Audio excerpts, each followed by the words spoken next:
Hello everyone, thanks for dropping by. The three people on the foreground are, from the left, Christopher Payne, Payne, P-A-Y-N-E. He was the then Australian Minister of Defence. The guy in the middle, naturally, is Scott Morrison, the current Australian Prime Minister. And the lady on the right is Florence Parly, the current French Minister for French Armed Forces. And the little model at the front is the reason why they're all there, as it's a model of a French diesel-electric submarine that the Australian government was then reportedly going to spend 40 to 60 billion Australian dollars to buy 12 of them. Now, it's all smiles and handshakes there, but it has the elements of an Australian soap opera, as lots of dirty deals were done in the background that the French lady didn't probably know about, and if she did, she wouldn't have such a smug and pleasant look on her face as she thinks that the deal is done. So looking around over the weekend, I found several articles, and this is the first one. As you can see, it's Southfront. It's a crowdfunder funded military analysis site that I've looked at quite a lot ever since the Syrian civil war, and this article was written on the 4th of December 2015, about 6 years ago. It's just an analysis of the Australian Navy, and there's only one little bit which is relevant to this video, and down, there we go. Guided missile submarines, SSGs, which are diesel-electric, and Australia has 12 of them. The Royal Australian Navy operates 6 Collins-class diesel-electric submarines. These vessels are Swedish design with all 6 vessels, Australia has 6 of them, my mistake. Commissioned between 1996 and 2003, so the latest one is getting quite old and it'll need replacing. Some ambitious planners in the Royal Australian Navy and members of the Australian government have been advocating a 2-ocean fleet of 12 SSGs, but it is unclear whether funds and resources will come for this programme. Well, it's obvious it'll be from the Australian taxpayer. Now, the reason is 2 weeks later, I found this. This article was written by the Australian Institute of International Affairs. As you can see, it's titled Australia's Shaky South China Sea Strategy. It's all to deal with what China was doing with the Spratly Islands at that time, in other words, building them into a military base. It's nothing about the submarine deal, but just Australia's interest in that area and how it ties with Australia's national interest. So as you know, that the submarine deal was supposedly went ahead, and then it all started to go pear-shaped. So back to Southfront.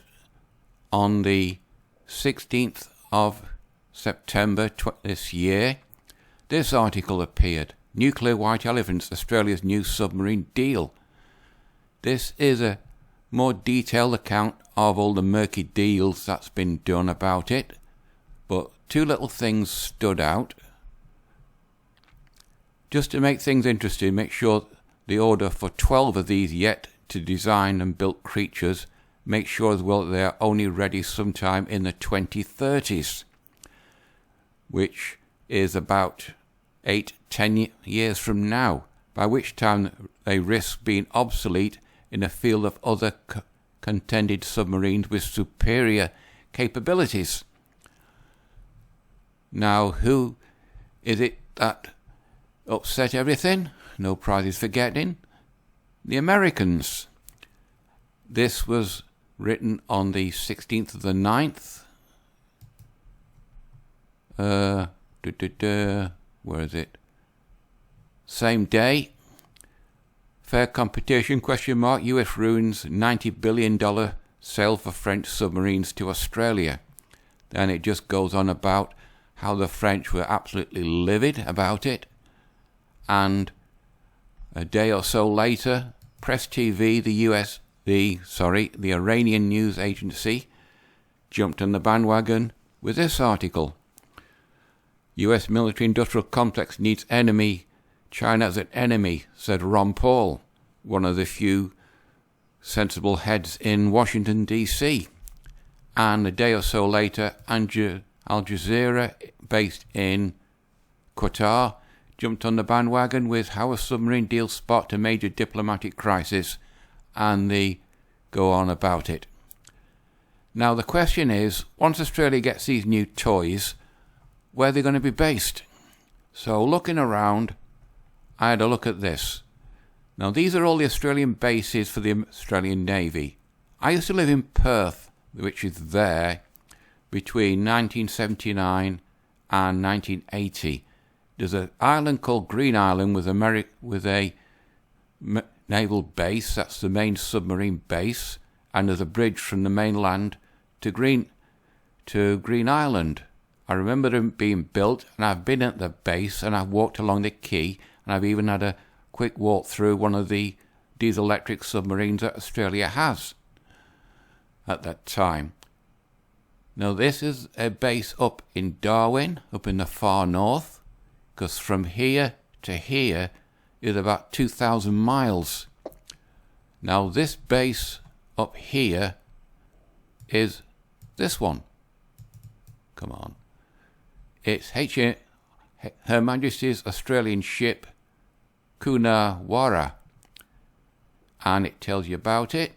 The Wikipedia article is about it. It says is home to 12 fleet units of the Royal Australian Navy, which is them. Now they're all patrol boats, not nuclear submarines. Now dropping back to that, there's the harbour. There's no way in the world the facilities for nuclear submarines are going to be based there. So where are they going to be based? The question is, an island of Papua New Guinea. This is the Daily Mail, dated 20th of November 2018. Australia is planning to build a new military base on Papua New Guinea Island. Papua New Guinea Prime Minister Peter O'Neill is open to expanding Lombarum Naval Base. The Manus Island complex was run by Australia until Papua New Guinea gained independence. An upgraded base could be US warships stationed there, infuriating China. Now, this is the United States Naval Institute news, so it's an official news source from the United States Navy. This was written on the 23rd of November 2018, which is, where's the date? 8 days after this article in the Daily Mail. And it says, Australia, US set to expand Papua New Guinea naval base. Then it goes on about it, and that's where the naval base will be, to the north of Papua New Guinea.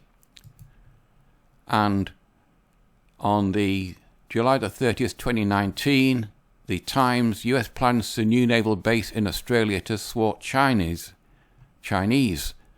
United States is planning to bolster its military presence in the Pacific and counter Chinese expansionism by building a naval base in northern Australia. Now, what's it going to be? This base? Or, where is it?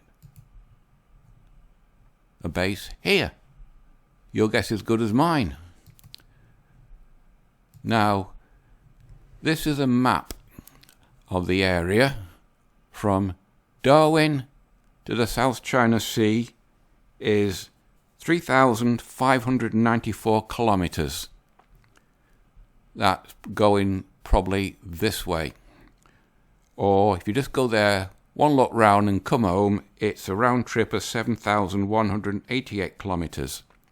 Now for those of you who don't do metric, from Darwin to the South China Sea is 2,233 miles, or a round trip of 4,466 miles.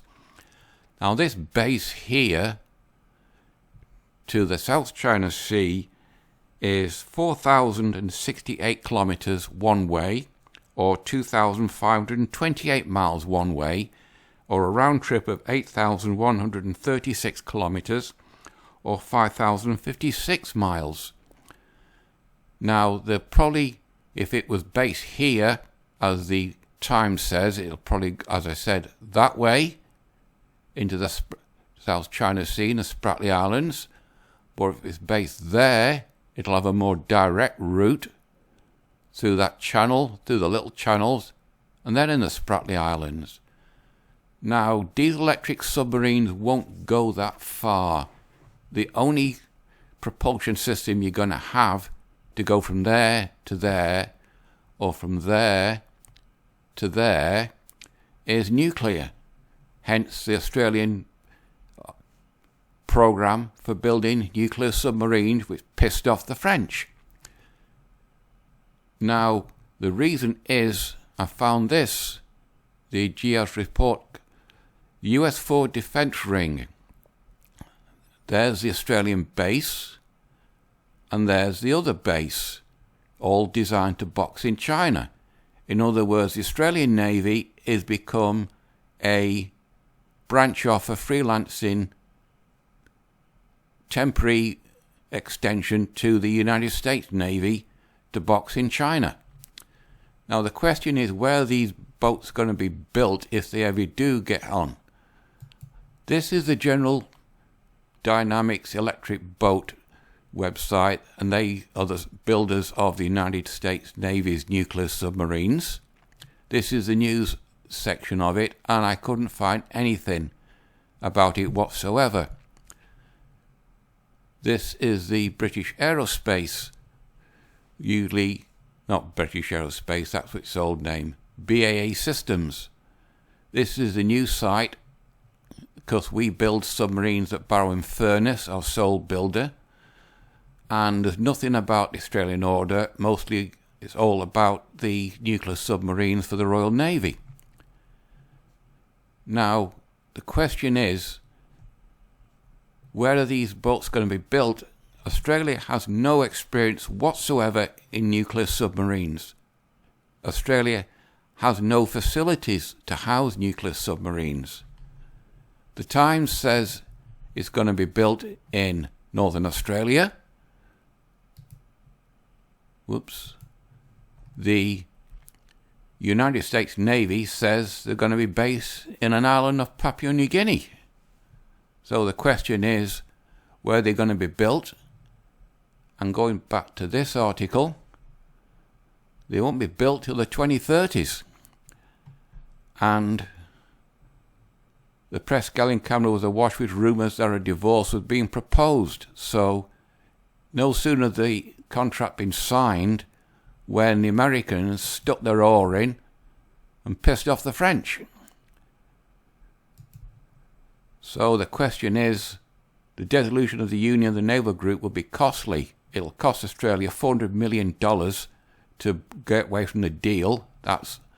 And then they've got $18 billion to build these damn things. But who's going to be building them? There won't be much work going to to Australia. And if it's based in an island off Papua New Guinea, then there won't be many Australian jobs for that either. In playing a part in the creation of EUCAS, Canberra has exchanged one white element of the sea for another, but in doing so Australia has done so in manner more threatening and more significant than anything associated with the Naval Group contract. The small space Australian diplomats might have had in keeping Canberra out of any foolish conflict in the Indo-Pacific has become minuscule. As Ron Paul says, the US military industrial complex needs China as an enemy to keep going, so I should imagine the electric boat's going to have an order coming soon. Which brings me back to these three. He's no longer the Minister of Australia Defence, and apparently he's leaving politics altogether. With the way the Australia's government's handled the pandemic, is unlikely he'll ever be Prime Minister after the next election. and the way the French government is pissing off the French people, this lady, Florence Parly, will no longer be the French Minister for Armed Forces. So whatever happens to this contract, these three won't have nothing to do with it. The video people at the back, the naval officers, some of the expressions are interesting. This guy is a seasoned senior commander. He's probably seen it all, and he's seen it more times than he can remember, and the expression on his face. There's another one there. He's probably seen it all. He looks doubtful about it. So does he. He's keeping his thoughts to himself. But apparently this, all smiles and handshakes, is just the final act in a long-running soap opera that's yet to play out, and these three main leads have no further part in it. I think this video's on the 10-minute mark, maybe a little bit more now, so sorry it's a bit off the what I usually do, i.e. MGTOW Star Wars, but this little soap opera with a submarine is going to run on and on for the next few years, and I'll be well into my 80s before it comes to a head, if it ever does. And the Chinese, they're not going to take much notice of it, because China is much too big and powerful to be pushed around by America, and especially minuscule little Australia. Right, people, you know the routine. Like, dislike, comment, subscribe. It's completely up to you. So until next Monday, which I'll probably go back to MGTOW or onto Star Wars if anything interesting happens there. That's it for this one. Bye-bye.